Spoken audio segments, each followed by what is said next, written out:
This is your KCTV5 News Update. Governor Mike Parson officially has his opponent, and she's getting right to work today to get Kansas City's vote. State Auditor Nicole Galloway snagged the Democratic ticket last night.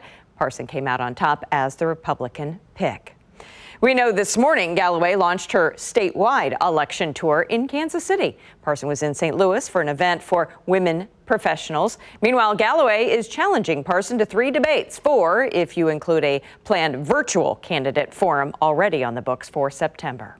Now, last night's vote also made Missouri the 38th state to approve expanded Medicaid. Our Nathan Vickers explains it like this. The idea behind Medicaid expansion is that there's a gap between those who currently qualify in Missouri and those who can afford health insurance or get it through work. Expanding Medicaid would extend the federal program to cover about 300,000 Missourians to shrink that gap. Now, critics of Medicaid expansion argue it'll just burden Missouri taxpayers. Some think state lawmakers might need to cut other programs like education funding to supplement that expansion. But the pandemic, hospitals say, only help to point out the inequities that we have. The fact that we're in the middle of a COVID pandemic is the perfect time to understand why this is so important. Well, we have full election results up for you now on our website, kctv5.com, and on our KCTV5 News app. Southwest Airlines is cutting back on cleaning. The air carrier rolled out an enhanced cleaning program in March. It included sanitizing seatbelts between flights. Southwest won't be doing that any longer. Instead, they'll focus on just a few items like the tray tables and the restrooms. So why the change? Well, the goal is to reduce the time that planes spend on the ground in between flights. And for your peace of mind, there will still be deep overnight cleanings. New fallout in the world of sports today from the coronavirus. UConn is now the first FBS team to cancel its football season because of the virus. The team just went independent last month.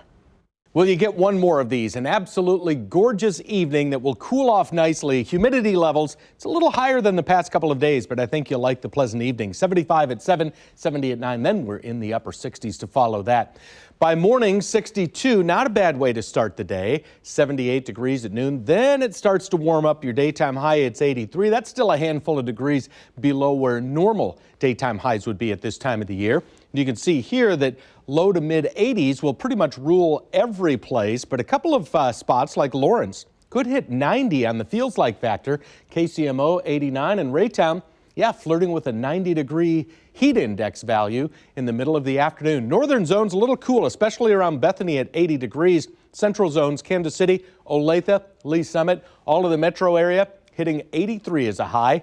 Thursday will be a little bit warmer in the southern zones, especially on the Kansas side, but mid-80s, we can handle that. Storm Track 5 forecast track, rain chances pretty slim, but there's an isolated chance on Thursday, calling that just a skinny little chance. And Friday, same thing, not much of a threat and severe weather not expected, but there could be a couple of showers. Just have your rain gear, umbrellas ready to go at that point. Doesn't look like a lot's going to fall in your yard, so keep the watering plan going.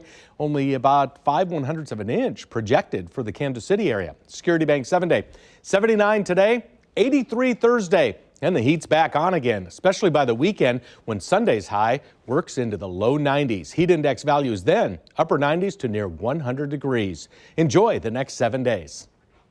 Turn to KCTV5 News for the latest all day. This is your personalized update because KCTV5 News stands for you.